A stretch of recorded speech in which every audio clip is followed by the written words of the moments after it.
क्या वजह है जिसके वजह से कभी भी बिग थ्री एनिमे को रिप्लेस नहीं किया जा सकता। मतलब why not is big three replace. मतलब जो आज की हम न्यू जनरेशन मतलब जेनजी जनरेशन बोलते हैं, उनके मन में एक ही डाउट होता है कि क्यों कभी भी बिग थ्री को रिप्लेस नहीं किया जा सकता है।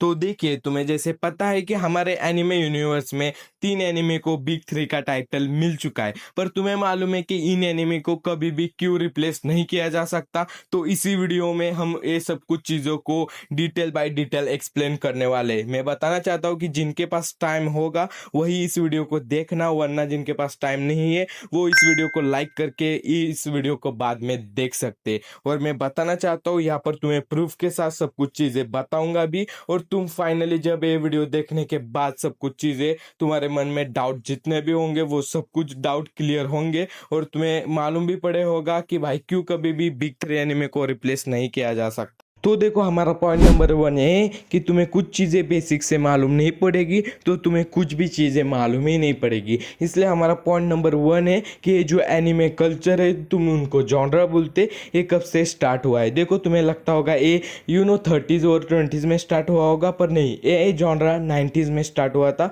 मतलब 1970 में एक फर्स्ट एनिमे आया था जिसका नाम था एस्ट्रो बॉय। यस, पर हम बोलते हैं ना, एक चीज़ को ग्लोबल लेवल पे इम्पैक्ट डालने के लिए बहुत ज़्यादा टाइम लगता है। ईयर 2000 एक ऐसा साल जहाँ पर इंटरनेट अपने ग्रोइंग पोजीशन पर था, और तभी एक बहुत बड़ी न्यूज़ सामने आती है कि एक न्यू कल्चर ने वेस्टर्न मार्केट को पूरी तरीके से तोड़ के रख डाला है, और ग्लोबल लेवल पे एक बहुत बड़ा इम्पैक्ट डाल के एक न्यू कल्चर बनाया है, और उस चीज़ का नाम था एनिमे। मतलब नारुतो, वन पीस और ब्लीच, और आज हम उनको बोलते हैं बिग थ्री।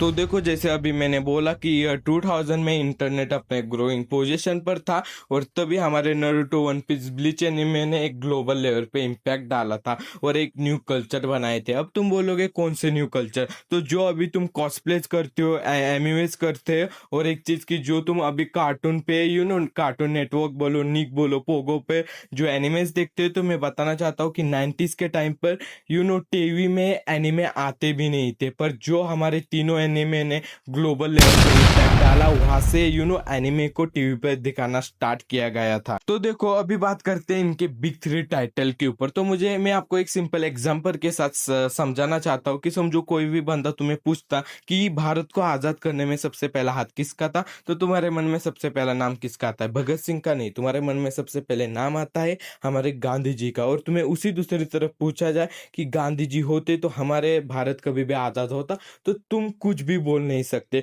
तो यही पॉइंट हमारे एनिमे में ऐड होता है कि कभी भी नारुतो, वन पीस और ब्लीच जैसे एनिमे होते नहीं, उन्होंने ग्लोबल लेवल पे इम्पैक्ट डाला होता नहीं, तो आज जो तुम न्यू एनिमेज देखते हो, जैसे JJK, माय हीरो एकेडमी जैसे एनिमे कभी बनते नहीं, और एनिमे कल्चर आगे बढ़ता नहीं, और इस वजह से उनको बिग थ्री बोला जाता है। तो अभी तुम्हें इन सब पॉइंट के वजह से समझ में आया होगा कि इनको बिग थ्री क्यों बोलते। तो हम बढ़ते हैं हमारे पॉइंट नंबर 2 के ऊपर।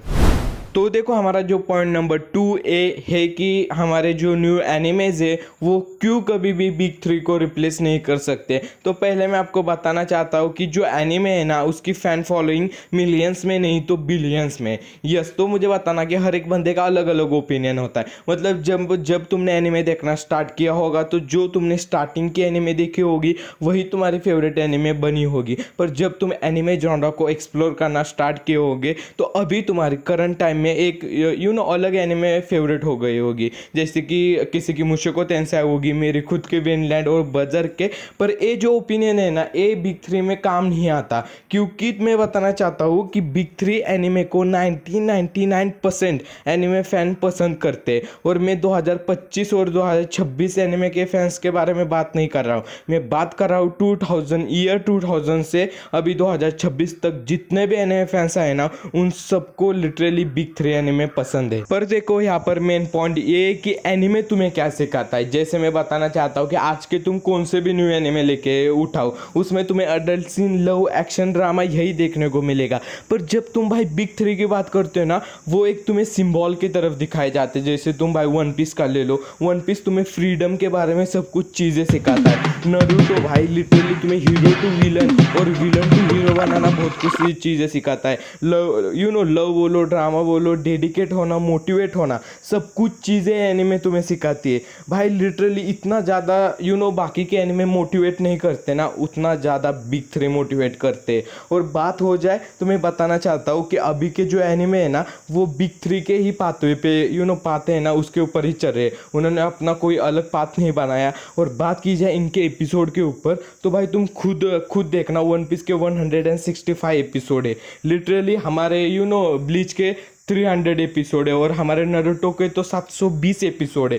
इनके एपिसोड को बीट करना, इन्होंने ना लिटरली बहुत ज़्यादा रिकॉर्ड्स बनाए, उनको बीट करना इम्पॉसिबल है। और मुझे ऐसा लगता है कि इसके वजह से कौन सा भी न्यू एनिमे इनको रिप्लेस नहीं कर सकता। तो देखो अभी हम आते हैं हमारे पॉइंट नंबर 3 के ऊपर। वो होने वाला है फाइनल पार्ट, जहाँ पर मैं अभी आपको बताऊंगा कि क्यों बिग थ्री को रिप्लेस नहीं किया जा सकता है। फिनल बताओ। तो देखो भाई लोगों, मुझे ऐसा लगता है कि जो व्यूअर्स ये वीडियो देख रहे हैं तो उन्होंने कभी तो कभी कौन सी भी बिग थ्री एनिमे देखी होगी, फिर वो नारुतो हो जाए, वन पीस हो जाए, ब्लीच हो जाए। और जब तुमने इन तीनों एनिमे से कौन सी भी एनिमे देखी होगी उसके बाद तुम्हारे मुंह से ए लाइन निकली क्या नहीं मुझे बताना। हाँ फाइनल अभी मुझे समझा कि क्यों वन पीस, ब्लीच, नारुतो को बिग थ्री कहा जाता है और ना क्यों इनको बिग थ्री का टाइटल मिला है। तो देखो आपके वर्ड में ही आपका आंसर है। जैसे अभी मैंने आपको बताया कि आपने कोई भी बिग थ्री एनिमे देखी होगी और उसके बाद आपके मुंह से ए लाइन आई होगी ना छोटी सी कि अभी भाई मुझे समझा इनको बिग थ्री कहा गया है, तो आपके वर्ड में ही आपका आंसर है। एंड फाइनली मैं आपको यही कहना चाहता हूँ कि देखो भाई लोगों,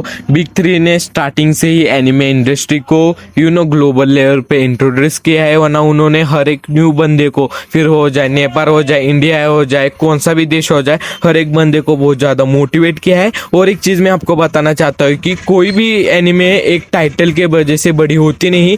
जो एनिमे तुम्हें डेडिकेट होना सिखाती है, वरना कुछ न्यू होना सिखाती है, वरना वो तुम्हारे लिए इंस्पायर होती है, तो वो एनिमे तुम्हारे फायदेमंद होते हैं। और वीडियो अच्छी लगी होगी तो लाइक, सब्सक्राइब, शेयर जरूर कर देना। और ऐसी वीडियो के लिए तुम्हारे भाई को सब्सक्राइब कर देना, RDC।